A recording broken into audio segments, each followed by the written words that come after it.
Guys welcome back to our channel. আশা করছি তোমরা সবাই ভালো আছো আর আমিও কিন্তু ভালো আছি।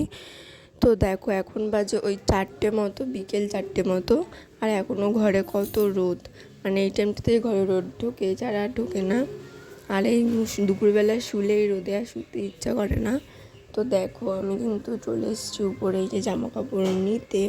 এখানে গোপালের জামা কাপড় সব শুকনো আছে, কিন্তু আমি নেবো না ওই জামাগুলো, ওগুলো মা এসে তারপরে তুলবে। তারপর দেখো বিকেলবেলা একটু চলে গেছিলাম মায়ের কাছে। তারপর ওখান থেকে এসে দেখি টিনটিন এসছে আমাদের বাড়ি।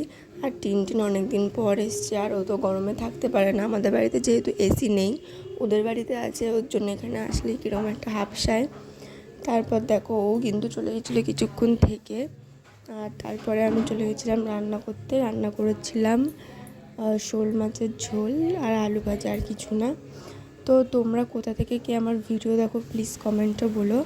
আর ভিডিওটা ভালো লাগলে লাইক কমেন্ট